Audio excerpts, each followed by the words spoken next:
te conhecer e prosseguir em te conhecer. É tudo que eu quero pra minha vida, Senhor. Pai do Senhor para todos que estão acompanhando a nossa EBO, Estudo Bíblico Online, Escola Bíblica Online da Igreja Nova Vida em Porto da Pedra. Estamos dando continuidade ao estudo da Carta de Pedro, no capítulo 4. Na aula passada falamos até o versículo 6 e hoje estaremos dando continuidade do versículo 6 em diante. Só para nós relembrarmos algo que já foi falado na aula passada, só para recapitularmos, foi escrita por volta de 63 a 64 depois de Cristo, endereçada aos crentes dispersos em 5 províncias romanas na Ásia Menor, que hoje fica ao norte da atual Turquia. Conhecida como a Carta dos 3 S, ou seja, do sofrimento, submissão e salvação. Foi escrita na Babilônia, ou Roma. Pedro estava com Marcos junto com ele. Contém 5 capítulos. E é uma carta onde Pedro encoraja os crentes que sofrem, trazendo-lhes à memória uma viva esperança mediante a ressurreição de Cristo diante dos mortos. E que nos estimulando também a chegarmos à conclusão que existe fruto no sofrimento. E falamos um pouco sobre essa figura emblemática que foi o apóstolo Pedro, que Jesus estava ensinando no Mar da Galileia, ou também conhecido como Lago de Genezaré, na cidade de Tiberíades. E Jesus está ensinando e olha para o lado e vê um barco, que é de Pedro, e pede, empresta esse barco. Pedro empresta esse barco e Jesus começa a falar para a multidão. E ao ouvir Jesus falando, Pedro ele cai ao chão e diz: aparta-te de mim que sou pecador. Como Isaías, ao ver a glória de Deus, é algo que é tremendo. Nós que somos cristãos temos essa experiência e vemos na Bíblia Sagrada, todas as vezes que alguém tem essa experiência de ver a glória de Deus, vinha sempre acompanhado de um não temas, porque a glória de Deus é algo tremendo para nossas vidas, algo majestoso que nos traz um certo encanto e pavor ao mesmo tempo. E Pedro ele percebeu isso ao ver Jesus falando, ele foi descobrindo a divindade na vida de Jesus. Foi o primeiro e era um dos discípulos mais chegados do Senhor Jesus. É aquele que fazia parte do rol de amigos mais chegados do Senhor Jesus, o apóstolo Pedro, que escreveu essa carta. Era um pescador perto de Cafarnaum, como nós já falamos, e teve um chamado especial do Senhor Jesus para se tornar um pescador de homens. Pedro teve experiências tremendas com Deus. E como a palavra de Deus ela é atual, ela não perde o seu valor, não perde a sua essência. Mais do que nunca, talvez você pergunte: Gilberto, por que você está falando tanto sobre Pedro? Porque nós temos muitos líderes hoje que têm que se espelhar em Pedro. Pedro deixou lições para nós, como essa carta que nós estamos estudando, no último capítulo também que será falado sobre essa aula, ele direciona líderes, a pessoas que cuidam de rebanhos, que essa foi a missão dada a ele. Experiências tremendas que Pedro teve. E existia essa esperança de surgir o Messias, de surgir o libertador de Israel. Pedro já nutria isso no seu coração. E quando ele viu o Senhor Jesus, ele disse: é esse que é o Messias. Tanto é que André, ao falar de Jesus ao seu irmão, André falar a Pedro, declarou-lhe em João 1,41, achamos o Messias.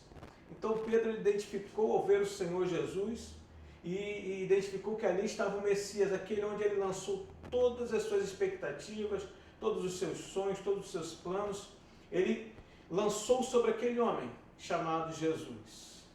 Teve experiências tremendas com o Senhor Jesus. O Senhor levou Pedro a ver coisas grandiosas andando com ele. Pedro esteve no Monte da Transfiguração, viu a glória de Deus ali. Andou sobre as águas. Nós na Bíblia Sagrada não vemos nenhum outro homem que teve essa experiência tão tremenda. Isso foi nutrindo o caráter de Pedro, foi nutrindo a personalidade de Pedro, foi transformando Pedro naquilo que Jesus queria que ele se tornasse.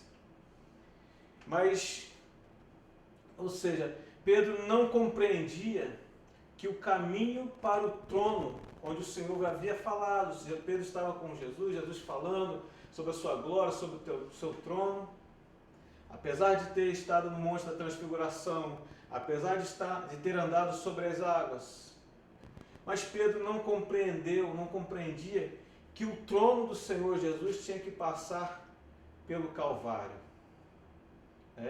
Antes ele foi perguntado aos discípulos: quem dizem acerca de mim? O Senhor Jesus perguntou, e Pedro teve uma revelação tremenda de Deus, a revelação do Espírito Santo de Deus, e disse: tu és o Cristo, o Filho do Deus vivo.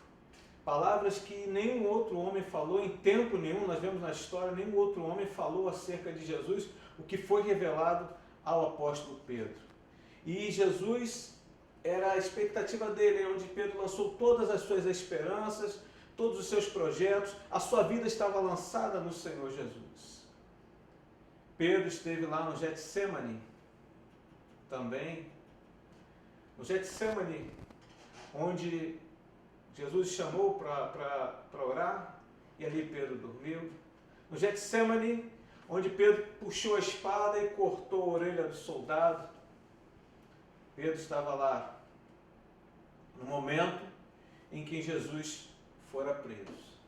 Ou seja, aquele em que ele havia lançado todos os seus sonhos, as suas expectativas, havia sido levado prisioneiro. E logo depois, Pedro negou Jesus 3 vezes. E eu queria, você que está me assistindo, que você começasse a traçar um paralelo, talvez na sua vida também. Como foi o seu encontro com Jesus? Como foi as suas expectativas que você lançou numa pessoa do Senhor Jesus? Como foram as suas frustrações? E qual é o seu chamado? Como é que Deus tem te chamado também para você apacentar ovelhas do Senhor Jesus? Talvez você pense: mas eu nunca vou ser um pastor, eu nunca vou ser um líder de departamentos. Mas entenda, aprenda uma coisa com o Senhor Jesus, que Ele lança para cada um de nós: ide e fazei discípulos. E lendo essa carta de Pedro e reproduzindo através dessa aula, eu espero que nós venhamos a fazer discípulos também, em nome do Senhor Jesus. Pedro negou Jesus, recebeu o Espírito Santo. Olha como é que ele vai sendo forjado, vai sendo mudado. Recebeu o Espírito Santo e levou 3.000 almas a se converterem. E em cima dessa palavra que o Senhor falou para ele: Pedro, apacenta as minhas ovelhas.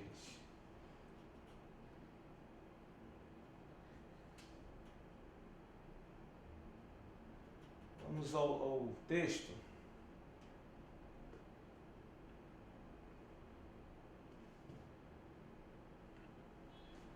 Antes de nós entrarmos no texto, para você entender como é que foi essa trajetória, Pedro vê o Senhor Jesus preso, sendo levado pelos soldados, e naquele trajeto, com Anás e Caifás, o sumo sacerdote, Pedro vai vendo ao longe. Jesus vai para a casa de Herodes, palácio de Pilatos, casa de Herodes, passa a noite sendo julgado pelo Sinédrio. E onde está aquele Pedro que disse que morreria pelo Senhor Jesus, que faria tantas coisas, que não deixaria que ninguém o prendesse? E durante essa noite que Jesus está sendo julgado, durante essa noite Jesus foi condenado, durante essa noite Pedro nega o Senhor Jesus 3 vezes. Pedro seguia Jesus de longe no caminho. Vamos dar um ponto aqui. Talvez na nossa carreira cristã temos tantos sonhos, expectativas, almejamos tantas coisas, mas por causa de decepções começamos a seguir Jesus também de longe, no caminho. De longe. Mas teve um ponto interessante, um fato interessante, que quando Jesus, olhando Pedro de longe, o olhar de Pedro se cruzou com o olhar do Senhor Jesus. E a palavra de Deus, ela é viva, ela é eficaz. Que ao você ouvir essa aula, também você cruze o seu olhar com o Senhor Jesus. Que não olhe para os seus erros, mas olhe para o Senhor Jesus olhando dentro dos seus olhos. Naquele momento, Pedro teve consciência das palavras que o Senhor Jesus havia dito. Pedro, antes que o galo cante, 3 vezes tu me negarás. Durante aquela noite em que Jesus estava com o sumo sacerdote Anás e Caifás, casa de Herodes, palácio de Pilatos, casa de Herodes, passa para a noite sendo julgado pelo Sinédrio, é condenado. Pedro negou o Senhor 3 vezes. E talvez nós pensaremos, como é que eu vou acreditar numa carta escrita por um homem que teve essa atitude? Jesus ressuscita, aí começa Jesus a mudar a história. E esse é o poder que tem a palavra, de mudar a história, de transformar a nossa vida, de mudar nossos rumos, de fazer ser acesa novamente aquela chama que talvez porventura esteja apagada dentro de você. Jesus ressuscita, aparece às mulheres e disse: chamem os discípulos e a Pedro. Em João 21,15 diz: e depois de terem jantado, disse Jesus a Simão, filho de Jonas: ama-me mais do que estes?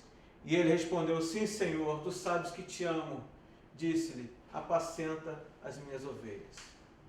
O Senhor apareceu para as mulheres. Maria Madalena, chama a Pedro, eu quero vê-lo. E Pedro estava pescando com os discípulos, não haviam pego nada, e naquele momento o Senhor aparece na praia e fala: vocês têm peixe? Nós não pegamos nada. E o Senhor fala: jogue para o lado direito. E eles pegaram, como a Bíblia fala, 153 grandes peixes. E alguém fala: é o Senhor Jesus. E Pedro, aquele impetuoso Pedro, aquele extravagante Pedro, ele mergulha, se veste e mergulha e vai até o encontro do Senhor Jesus. É o Senhor Jesus, ele encontra com eles novamente. Mas Pedro havia negado o Senhor Jesus. Havia negado 3 vezes. E antes de nós falarmos um pouco sobre essa carta, sobre Pedro, sobre a carta em si, eu queria falar sobre essa questão, como que Jesus trabalhou na vida de Pedro para mudar, para reescrever, substituir essa memória de negação que havia ficado na mente de Pedro. Imagina, você ter negado alguém 3 vezes, alguém que você disse que morreria por ele, que não deixaria de forma nenhuma que ele fosse preso, que você daria a sua vida por ele. Você o negou, mas de repente o Senhor se encontra com ele, faz questão de estar de novo com Pedro. E Jesus substitui isso. Quando Jesus pergunta: Pedro, tu me amas? Pedro, tu me amas? Pedro, tu me amas? 3 vezes também.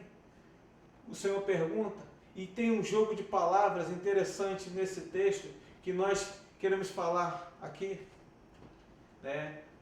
Quando nós falamos sobre amor na nossa cultura, amor, nós citamos amor para todas as coisas, praticamente. Amor, nós dizemos: eu amo meu gato, eu amo meu cachorro. Alguém entra numa sala com ar-condicionado, fala: eu amo o ar-condicionado. Ou dizemos para a pessoa que amamos: eu amo minha esposa, eu amo minha filha. Na nossa língua usamos somente amor para N coisas. Mas no grego existiam algumas palavras diferentes para falar sobre amor. Existe a palavra storge, que é uma palavra de declaração, de familiaridade, sem carga de emoções, semelhante a que nós usamos aqui, talvez, ao dizer que eu amo cheeseburger, eu amo hambúrguer, eu amo. E o storge, ela não tem sentimento, não tem emoção. Existe um amor chamado eros, também no grego, que é o amor entre casal, o amor entre homem e mulher, aquele amor que às vezes, se não for bem trabalhado, ele até mata, porque ama quando não consegue aquela pessoa que ele tem. O amor eros vem da palavra erótico, vem desse amor. Existe um amor chamado filéu, que é o amor entre amigos, é o amor de empatia, o amor de afinidade entre amigos, o amor filéu, recapitulando. Amor storge é uma declaração de familiaridade com alguma coisa, eu amo um objeto simples ou uma situação.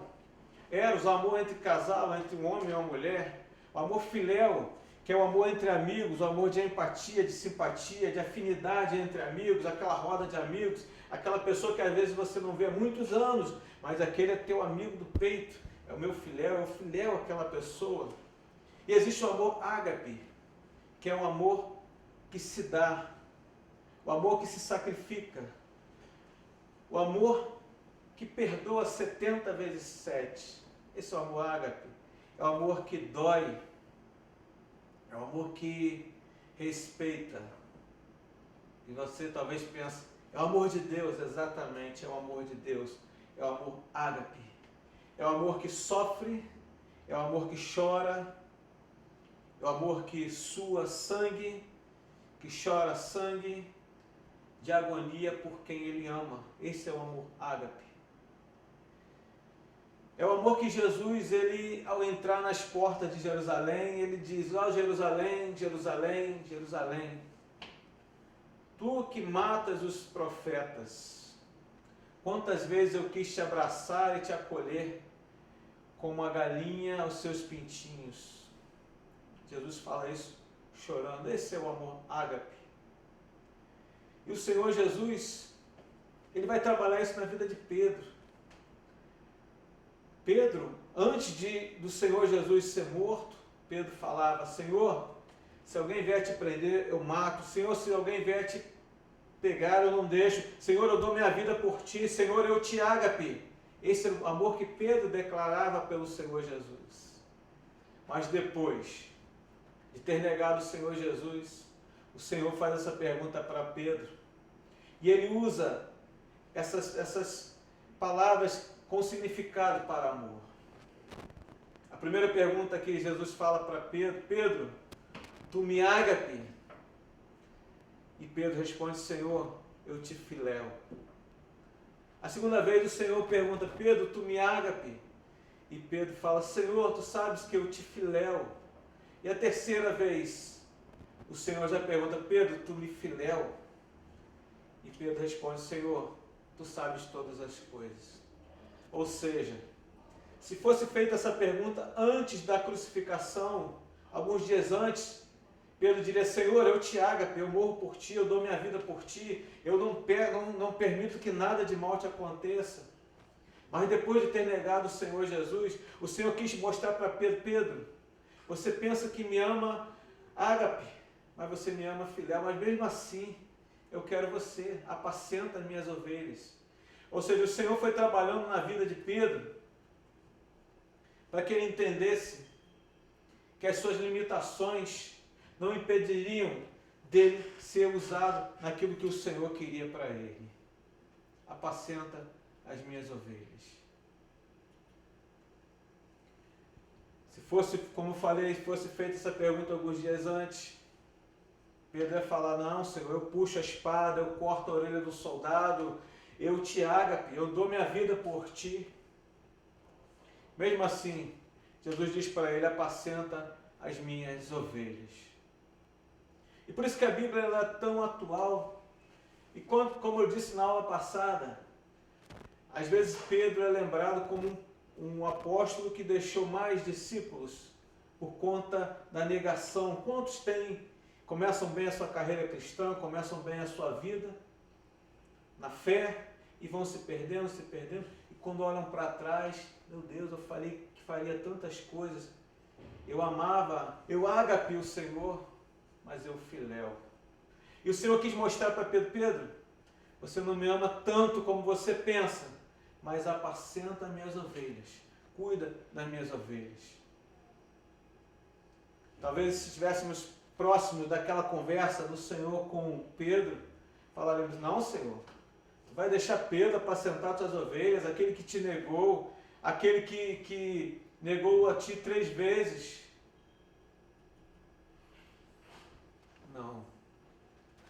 Jesus, ele reconhece que Pedro não podia ser fiel a ponto de talvez morrer por ele, mas poderia tomar conta das suas ovelhas, apacentar as suas ovelhas. E o Senhor estava dizendo: Pedro, eu nunca acreditei que você me amaria da forma que você falava, mas faltava você reconhecer isso. Faltava você acreditar que você não é perfeito, porque essa questão de se achar perfeito, que não pecaria, era um pensamento farisaico. O Senhor estava limpando, estava tirando aquela negação de Pedro, estava limpando a Pedro para dizer: Pedro, você tem as suas fragilidades, nós temos também as nossas fragilidades, e é assim que o Senhor nos chama, para apacentar as suas ovelhas. E como consequência na vida de Pedro, Pedro escreve essa carta. O Pedro que negou Jesus. O Pedro que não amava ágape, amava filéu. Mas é esse Pedro que o Senhor fez questão de chamar. Apacenta as minhas ovelhas.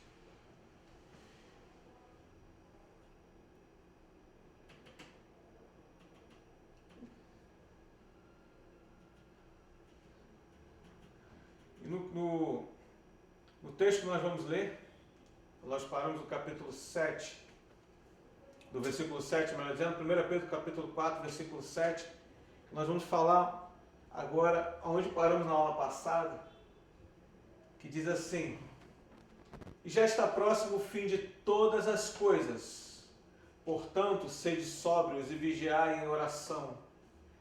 Mas, sobretudo, tende ardente amor uns para com os outros, porque o amor cobrirá a multidão de pecados. Sendo hospitaleiros uns para com os outros, sem murmurações, cada um administre aos outros o dom como recebeu, como bons despenseiros da multiforme graça de Deus. Se alguém falar, fale segundo as palavras de Deus. Se alguém administrar, administre segundo o poder de Deus, que Deus dá, para que em tudo Deus seja glorificado por Jesus Cristo, a quem pertence a glória e o poder para todos sempre. Amém. Versículo 7, Pedro fala: está próximo o fim de todas as coisas. Pedro, esse que foi tratado pelo Senhor Jesus. Está perto o fim, está próximo o fim de todas as coisas. Existe uma palavra grega chamada parousia, ou parúsia, que significa presença, que era o que os discípulos tinham dentro dele, ou seja, a volta iminente do Senhor Jesus, a segunda vinda do Senhor Jesus poderia acontecer a qualquer momento. E é interessante que quando o Senhor Jesus foi assunto aos céus, os discípulos imediatamente começaram a pregar a ascensão de Jesus, a sua vinda. É um termo usualmente empregado que tem o significado da volta gloriosa de Jesus no fim dos tempos para presidir o juízo final. Quando Pedro fala que já está próximo o fim de todas as coisas. E de acordo com os ensinamentos da parábola de Jesus, referentes à sua segunda vinda, é evidente que os crentes estejam sempre vigilantes na expectativa da volta do Filho de Deus. Infelizmente, é um dos temas que surgiu um pouco dos púlpitos, falar sobre a vinda do Senhor Jesus, a segunda vinda do Senhor. Mas Pedro ele estava ali alertando para isso: ficai sóbrios e vigilantes, porque o fim está próximo. Em Mateus 24, do 42 ao 44, Jesus ensina, o próprio Jesus nos ensina: vigiai, pois, porque não sabeis a que hora há de vir o vosso Senhor. Mas considerai isto: se o pai de família soubesse que vigília da noite havia de vir o ladrão, vigiaria e não deixaria minar a sua casa. Por isso estáis vós apercebidos também, porque o Filho do Homem há de vir a hora em que não penseis. A vinda do Senhor Jesus, Pedro estava lembrando aqui sobre isso, ressaltando sobre isso, sobre a segunda vinda do Senhor Jesus, que a igreja aguarda. Infelizmente, como eu falei, é uma mensagem que sumiu um pouco dos púlpitos. Na segunda carta de Pedro, que nós também estamos estudando mais à frente, ela é cheia de referências sobre condenação, sobre o inferno. E Apocalipse 22, 20 diz: aquele que testifica estas coisas diz, certamente cedo venho, amém, ora vem Senhor Jesus. Sinais que precederão a vinda do Senhor Jesus. Algumas pessoas, alguns questionadores dizem isso, olha só, isso é conversa fiada, é balela, que falando que Jesus ia voltar. Jesus vai voltar nada. Se já passaram quase 2000 anos e Jesus não voltou. Mas existem sinais que a Bíblia nos mostra, que falam sobre sinais que precederão o arrebatamento. E quando Pedro fala que sede sóbrios e vigiais, porque o fim está próximo. Em Mateus 24, 5 fala sobre falsos cristos, nunca houve tantos como nos nossos dias. Sinais de guerras e rumores de guerra. Nesse momento que estamos aqui, existem países em guerra, existem países na Guerra Fria, existem nações contra nações. A multiplicação da iniquidade, da depravação, do sexo, da pornografia também tem aumentado de uma forma vertiginosa. Isso também tem apontado para a vinda do Senhor Jesus. E quando Mateus qualificou as 10 virgens como nécias e prudentes, ele salientou a atitude da prontificação e espera. Prontificação e espera como qualidade necessária aos genuínos discípulos. Os verdadeiros discípulos esperam a volta de Jesus a qualquer hora, preparados com as suas lâmpadas acesas. Amém? Ou seja, a qualquer hora o Senhor pode voltar. E Pedro está alertando sobre isso, escrevendo essas 5 províncias romanas. Vocês estão sofrendo, vocês estão padecendo, mas ficais sóbrios. Imagina o Pedro, o homem que cortou a orelha do soldado, o homem que era impetuoso, o homem que estava sempre à frente das coisas, ensinando a ser sóbrio e vigilante. Como que ele foi trabalhado? Ou seja, o Senhor Jesus, ao perguntar: Pedro, tu me amas? Tu me ágape? Pedro, tu me ágape? Senhor, eu te filéu. Apesar, ou seja, o Senhor Jesus ele não leva em conta as nossas fragilidades, as nossas limitações. Versículo 9, versículo 10 fala de comunhão. Sendo hospitaleiros uns para com os outros, sem murmurações. Cada um administra aos outros o dom como recebeu, como bons despenseiros da multiforme graça de Deus. Somos corpo de Cristo. Então, não podemos ficar felizes se alguma parte do corpo está sofrendo. E essas pessoas a quem Pedro escreveu essa carta eram pessoas simples, pessoas humildes, pessoas que não tinham muitas riquezas.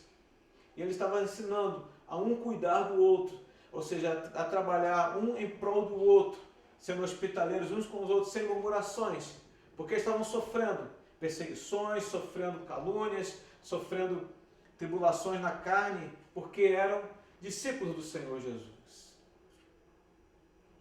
Versículo do capítulo 12, do versículo 12 ao 19.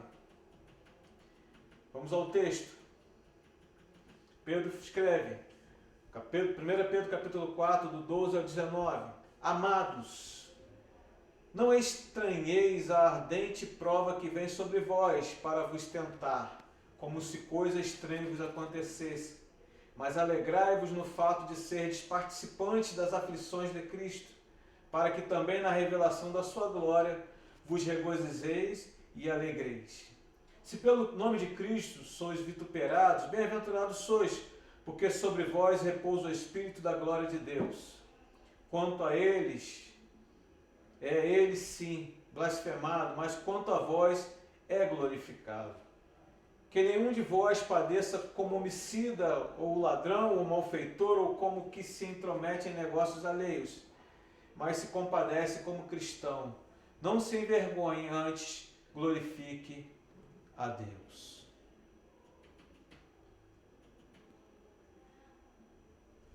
Porque já é tempo que comece o julgamento pela casa de Deus. Esse primeiro começa por nós, qual será o fim daqueles que são desobedientes ao Evangelho de Deus? E se o justo apenas se salva, onde aparecerá o ímpio e o pecador? Portanto, também os que padecem segundo a vontade de Deus, encomendem-lhe suas almas como o fiel Criador, fazendo o bem. Versículo 12 a 16, parece uma utopia, nós sentimos alegria no sofrimento, mas nós devemos nos alegrar não somente pelos benefícios, mas também pelos sofrimentos muito excelentes, ou seja, os discípulos tinham prazer em serem coparticipantes do sofrimento de Cristo, e pessoa melhor do que Pedro não tem, que viu ali e acompanhou lado a lado os sofrimentos de Cristo para que ele pudesse escrever essa carta. E nós também, como igreja, temos que nos alegrar. Se somos perseguidos, se incomodamos o mundo de alguma forma, nos alegremos nisso, porque somos incomodados, porque somos cristãos, somos pessoas que reproduzem aquilo que Cristo passou para nós. Em 2 Coríntios capítulo 4, versículo 17, Paulo escreveu: porque a nossa leve e momentânea tribulação produz para nós um peso eterno de glória muito excelente. A sua leve e momentânea tribulação produz em você glória, a glória de Deus na sua vida. Desde agora ninguém, ou seja, Gálatas 6,17, desde agora ninguém me inquiete, porque trago em meu corpo as marcas do Senhor Jesus. Marcas de açoites, marcas de prisões, de sofrer e padecer pelo Evangelho. E abrimos um parênteses aqui. Quantas pessoas têm deixado o Evangelho por coisas tão simples, por coisas tão corriqueiras. E os nossos irmãos na fé, nossos pais na fé, eles tinham prazer em sofrer e trazer as marcas de Cristo nele. Então Pedro vem escrevendo: alegrai-vos na tribulação, porque nós somos coparticipantes do sofrimento de Cristo, e por essa razão participaremos também da sua glória. Aleluia. No versículo 17 a 18, também fala que o julgamento começa pela casa de Deus. Qual será o fim daqueles que são desobedientes ao Evangelho? Se haverá um julgamento para aqueles que são de Deus, imagina para aqueles que não são. Ou seja, os crentes estão passando por um período de sofrimento e provações, e como resultado contribui para a purificação do crente. Vemos quantos países que, se você portar uma Bíblia, você paga com a sua própria vida. Se você falar no nome de Jesus, você é morto, executado. Nos nossos dias ainda é assim, mas ali serve de purificação, porque sabemos de uma coisa, como a Bíblia nos ensina, que nós não devemos temer aquele que pode matar a nossa carne, mas devemos temer aquele que pode lançar a nossa alma no inferno. O crente, ele desfruta de algo que o ímpio, que o incrédulo não pode, que é, ou seja, ser purificado através do sofrimento. Ou seja, nós temos a nossa fé sendo refinada como o ouro no fogo, e a nossa fé é refinada e sai purificada. Ela redunda em louvor, glória e honra pela revelação do nosso Senhor Jesus Cristo. Irmãos, que vemos aprender com Pedro, que vemos nos embasar nos ensinamentos do apóstolo Paulo, que Pedro ele deixou para nós, que não estranheis as provações difíceis que surgem. Alegrai-vos no fato de seres participantes do sofrimento de Cristo. Não soframos como criminosos, mas fazendo o bem. Não se envergonhe do sofrimento pelo nome de Cristo. No sofrimento, entrega-se aos cuidados do seu fiel Criador. Faça sempre o bem. Pedro estava nos ensinando que a ter um sentido na vida, a ter um senso de propósito, a ter um senso de sentido. É isso que Pedro estava nos ensinando. E olhamos, irmãos, na nossa carreira cristã, talvez já tivemos tantos sonhos, já amamos tanto a obra de Deus, nos entregamos tanto, mas talvez situações da vida nos levaram a negar uma, duas, três vezes ou mais. O sofrimento que eu estou passando, isso não é possível, eu sou um filho de Deus, por que eu estou passando por isso? Alegrai-vos nas tribulações. Alegrai-vos porque se você está sofrendo por ser igreja do Senhor Jesus. Porque o Evangelho, ou seja, o cristianismo é uma contracultura a essa cultura imposta pelo mundo. E quando nós começamos a andar na contramão, trazemos essas divergências. Nós não nos contaminamos, como falei na aula passada, nós não devemos nos conformar com esse mundo, mas transformarmos através da revelação do Senhor Jesus, através da palavra de Deus, que ela é lâmpada para os nossos pés e luz para os nossos caminhos. Que essa carta de Pedro. E terminamos agora o capítulo 4. Aprendamos com o nosso querido irmão Pedro, como que ele foi trabalhado, como é que ele foi moldado, a ponto de se entregar, a ponto de ter prazer no sofrimento e saber que o Senhor Jesus trabalhou na sua vida. Que deixe também que a palavra de Deus entre no seu coração, mude a sua vida, em nome do Senhor Jesus.